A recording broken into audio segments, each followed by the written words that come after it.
Hi అండి. ఇది కొంతమందికి ఉపయోగపడదన్న ఉద్దేశంతోనైతే ఈ వీడియో చేస్తున్నానండి. సో, మనకి పిల్లలు లేకపోతే ఎంత బాధ ఉంటుందో, ఆ బాధ అనేది భరించే వాళ్ళకే తెలిసిద్దండి. సూటిపోటి మాటలు వాళ్ళకి కారణాలు తెలీదు. ఏమీ తెలీదు. ఇంకా కనలేదేంటమ్మా, ఇంకా కనలేదని. ఇంకా మనకి చెప్పనవసరం లేదండి. ఊర్లోనైనా ఎక్కడైనా కానీ సూటిపోటి మాటలతో వాళ్ళని ఎలా హింసిస్తున్నారంటే అలా హింసిస్తారు. సో, ఆ బాధ అనేది మనకి భరించే వాళ్ళకే తెలిసిద్ది. ఇంకా పోతే కొంతమంది ఎక్కడ తిరిగినా కానీ ఉపయోగం ఉండదండి, ఫలితం ఉండదు. కొంతమందికి ఏ ఒక చోట వెళ్ళిన దగ్గరే వెంటనే వచ్చేసిద్ది, అదేంటో మరి. సో, అలాంటి వాళ్ళు చాలా లక్కీ అని చెప్పొచ్చు. మేము అయితే మొన్న చెన్నై వెళ్ళామండి. మేము గర్భరాక్షకాంబకై టెంపుల్కి అయితే వెళ్ళాము. పిల్లల కోసమే, సంతానం కోసమనే వెళ్ళాము. సో, చాలామంది చాలా వీడియోస్ చేశారు. పూర్తిగా అయితే నేను ఈ వీడియోలో చెప్తానండి, అసలు ఎలా చేయాలి ఏంటి అనేది. వీడియోని స్కిప్ చేయకుండా లాస్ట్ వరకు చూడండి. పోతే మనము తమిళనాడులోని ఒక టెంపుల్ అండి, అక్కడికి వెళ్తే ఫలితం ఉండిద్దని చాలామంది చెప్పారు. అలానే వెళ్ళేసి వచ్చిన వాళ్ళకి అంటే ఫలితం దక్కిన వాళ్ళు చాలా మాటలు కూడా విన్నాము. మేము లాస్ట్ వీక్ అయితే చెన్నై వెళ్ళామండి. అంటే అన్ని టెంపుల్ని దర్శించుకుందామని, ముఖ్యంగా గర్భరాక్షకాంబకాయ టెంపుల్ని దర్శించుకుందామనేసి మేము వెళ్ళామన్నమాట. సో, మనము అక్కడికి వెళ్ళిన తర్వాత చాలామందికి ఫలితం ఉందని తెలుసుకొనే వెళ్ళామండి మేము కూడా. ఇంకా మేము వచ్చేసి మనకి అంటే మనం వెళ్ళే గర్భరాక్షకాంబకాయ టెంపుల్ వచ్చేసి కుంభకోణం నుంచి ఒక 10 కిలోమీటర్స్ అయితే ఉంటుందండి. మనకి ఎలా వెళ్ళాలంటే మధురై ట్రైన్ ఉండిద్దండి. మేము మధురై ట్రైన్కి వెళ్ళామన్నమాట. అది సోమవారం రోజు ఉండిద్ది. అలానే ఈ కుంభకోణంకి బుధవారం రోజు కూడా ఒక ట్రైన్ ఉండిద్దండి. ఇవన్నీ కాచిగూడ నుంచి ఉంటాయి అన్నమాట. విజయవాడ నుంచి అయితే చాలా ట్రైన్స్ ఉంటాయండి. నాకు పెద్దగా వాటి పేర్లు తెలియదు, కానీ మేము వెళ్ళింది వచ్చేసి మధురై ట్రైన్ అండి. సోమవారం 8:30కి ఇక్కడ బయలుదేరితే రెండో రోజు వచ్చేసి 8 గంటలకి మేము కుంభకోణంలో దిగామండి. కుంభకోణంలో మనము అక్కడ హోటల్స్ అవైలబుల్ ఉంటాయి అన్నమాట. గర్భరాక్షకాంబకాయ టెంపుల్కి అది అంత పల్లెటూరు అండి. సో, మనము కుంభకోణంలో దిగి అక్కడ నుంచి మనకి బస్ స్టాండ్ దగ్గరే ఉంటుంది, నడవచ్చండి. 10-15 మినిట్స్ పడుతుంది. అక్కడ వెళ్ళిన తర్వాత బస్ స్టాండ్లో చుట్టుపక్కలే మనకి అన్ని హోటల్స్ ఉంటాయి. సో, మనకి ఇంకా మన ఇష్టం అండి. ఏసీ ఉంటాయి, నాన్ ఏసీ ఉంటాయి, నెంబర్ ఆఫ్ హోటల్స్ ఉంటాయి. మనం ఎక్కడైనా దిగవచ్చు అనమాట. మేము ఒక హోటల్లో దిగాం, అంటే బస్ స్టాండ్ దగ్గరే. ఎందుకంటే మనకు అది తెలియని ప్రదేశం కాబట్టి బస్ స్టాండ్ దగ్గర దిగితే మనకు ఆటోలు కానీ బస్సులు కానీ అవైలబుల్ ఉంటాయి అన్నమాట. మేము అక్కడి నుంచి అయితే ఉదయాన్నే, ఇంకా నైట్ వెళ్ళాం కదండి, నైట్ ఫ్రెష్ అయిపోయి ఇంకా ఉదయాన్నే మేము కారు మాట్లాడుకున్నాం అనమాట. కారు మాట్లాడుకుంటే, అంటే మన ఆ టెంపుల్కే కాదండి, మనకి ఒక ఫేమస్ తమిళనాడులో చాలా ఫేమస్ టెంపుల్స్ ఉన్నాయండి. ఏదైతే కుంభకోణంకి దగ్గరగా ఉన్నాయో ఒక 5 టెంపుల్స్ అయితే చూపిస్తానన్నారనమాట. సో, మేము ఎగ్జాక్ట్లీ 6 o'clock బయలుదేరాము. మనకి కుంభకోణం నుంచి మనకి ఒక 20 మినిట్స్ ఉండిద్దండి గర్భరాక్షకాంబకాయ టెంపుల్. సో, మనకి ఫేమస్ అనమాట. వెళ్ళేటప్పుడు చిల్డ్రన్స్ టెంపుల్ అని ఒక టెంపుల్ దగ్గర తీసుకెళ్తారు. అక్కడ మనం దర్శనం చేసుకోవచ్చు. అక్కడ నుంచి ఇంకో 15 మినిట్స్ గర్భరాక్షకాంబకాయ టెంపుల్కి అయితే తీసుకువెళ్తారండి. సో, మనకి టెంపుల్లో వెళ్ళేటప్పుడు మనకు అన్నీ బయట కావాలంటే దీపారాధన కోసం అన్నీ అమ్ముతారండి. లోపలికి వెళ్ళిన తర్వాత మనకి లెఫ్ట్ సైడ్ టికెట్ కౌంటర్ ఉంటుందన్నమాట. అక్కడ మనం అర్చన చేయించుకోవటానికి కానీ ఏదైనా చేయించుకోవాలి అంటే మనం అక్కడ టోకెన్ తీసుకోవాలన్నమాట. ముందు వస్తే మనకి 9 దీపాలు అయితే మనము ఫస్ట్ వెలిగించాలండి. కాబట్టి మనకి ఒక ప్లేట్లో 9 దీపాలు నెయ్యితో వేసిస్తారు. అది మనకి 100 110 ఛార్జ్ చేస్తారు. అవి తీసుకొని ఫస్ట్ మనం వెళ్తుంటే అందరూ వెలిగిస్తూనే ఉంటారండి, మనకు తెలుస్తూనే ఉంటుంది. మనకి రైట్ సైడ్న దీపాలన్నీ వెలిగిస్తూ ఉంటారనమాట. నా పాత వీడియోస్ ఉన్నాయండి, అవన్నీ ఒకసారి చెక్ చేస్తే మీకు తెలిసిద్ది. అక్కడ మనము దీపారాధన చేయాలండి. ఒక చోట 3 దీపాలు, అలానే ఇంకో చోట 9 దీపాలు, సారీ అండి 12 దీపాలు అనమాట. ఎగ్జాక్ట్లీ నాకు గుర్తులేదండి. అంటే అక్కడ మనకి రాస్తాడనమాట, ఇక్కడ 3, ఇక్కడ 9, ఇక్కడ 2 అట్లా రాస్తారనమాట.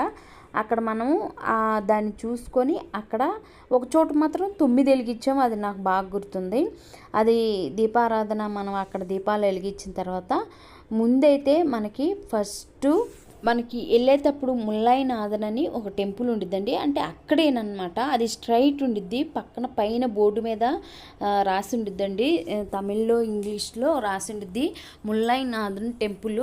లోపలికి వెళ్ళాలన్నమాట. ఫస్ట్ అక్కడికి వెళ్ళి మనం దర్శనం చేసుకున్న తర్వాత మనకి లెఫ్ట్ సైడ్ గర్భరాక్షకంబకాయ టెంపుల్ ఉంటుందండి. అక్కడ వెళ్ళి అంటే ఒకటే టెంపుల్.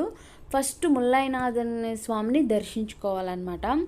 లోపలికి వెళ్ళిన తర్వాత మనకి హారతి ఇస్తారండి, విభూది ఇస్తారనమాట ప్రసాదంగా. దాన్ని స్వీకరించి ఇంకా రౌండ్ అయితే ఒక 3 రౌండ్లో లేకపోతే 5 రౌండ్లో ఇలా మన ఇష్టం అండి. మనం ఎన్నైనా చుట్టూతో తిరిగేసి వచ్చిన తర్వాత లెఫ్ట్ సైడ్ మనం వెళ్తే గర్భరాక్షకంబిక టెంపుల్ ఉండిద్దండి.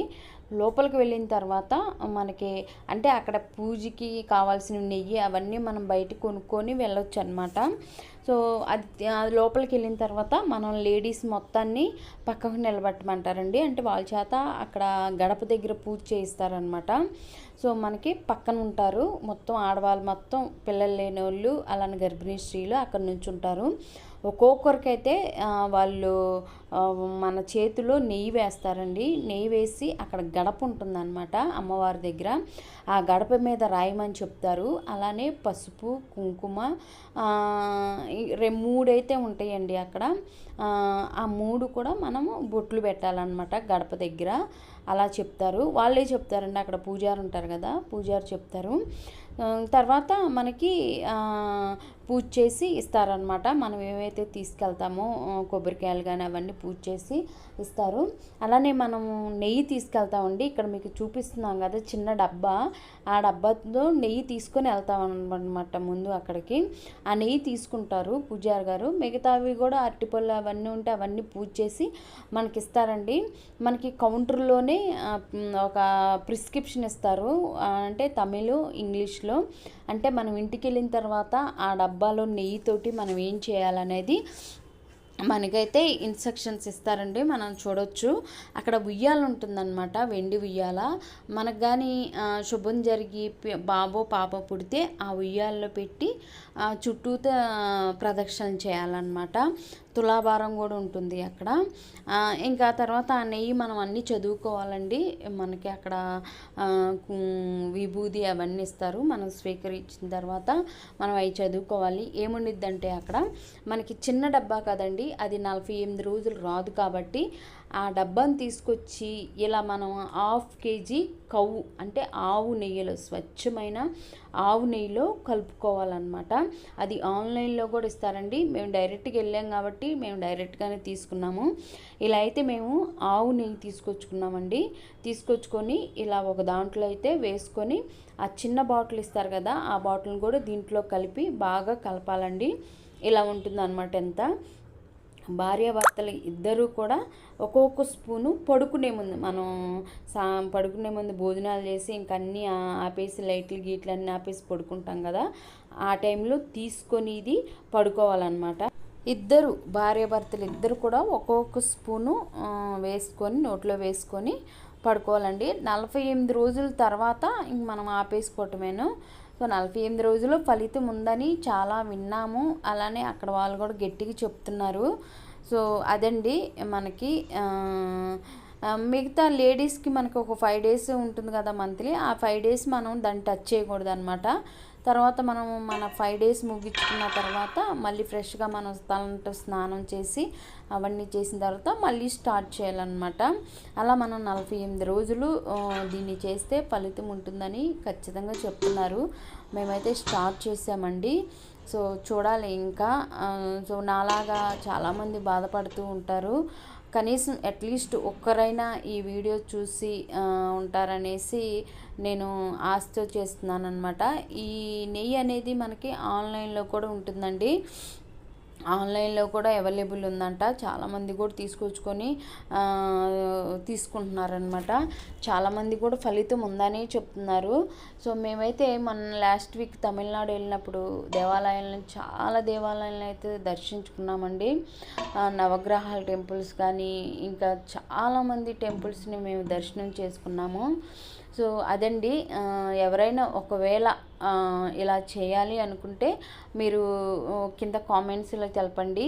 కుంభకోణంలో ఉంటుందండి ఇది. కుంభకోణం నుంచి చిన్న పల్లెటూరు అనమాట. మనకి ఆటోలు ఇవన్నీ అవైలబుల్ ఉంటాయి. బస్సు అయితే అవైలబుల్ ఉండలేదండి. మరి మాకు తెలిసినంత వరకు బస్సు అవైలబుల్ లేదు. ఇలా ఈ చిన్న బాటిల్ ఇస్తారండి. దీని నిండా నెయ్యి ఇస్తారనమాట. ఆ నెయ్యినే మనం తీసుకొచ్చుకొని 1/2 kg నెయ్యిలో కలుపుకోవాలి. ఇలానే ఉంటుంది. మనమే కాదండి, మన పేరు మీద ఎవరైనా వెళ్ళి అక్కడ పూజ చేయించుకొని కూడా తీసుకొచ్చుకోవచ్చు అనమాట. మేము ఒకసారి అందరినీ దర్శించుకున్నాం అన్నట్లుగా వెళ్ళాము. దాంతోపాటు తీసుకొచ్చుకొని మేమైతే స్వీకరిస్తున్నామండి ఇది. అదనమాట. అసలు ఎంత బాధ ఉండిద్దంటే వాళ్ళు ఎవరు కూడా కావాలని చేసుకోరు కదా. ఇప్పుడు ఎందుకంటే దేవుడికి ఒక్కొక్కరికి ఒక్కొక్కటి పెడతారు. లేని వాళ్ళు చూసి ఉన్నవాళ్ళు కొంతమంది హేళన, కొంతమంది మాటలు. ఇంకా ఎలా ఉండిద్దంటే ఇంకా మనకి చెప్పనవసరం లేదండి. అది అందరికీ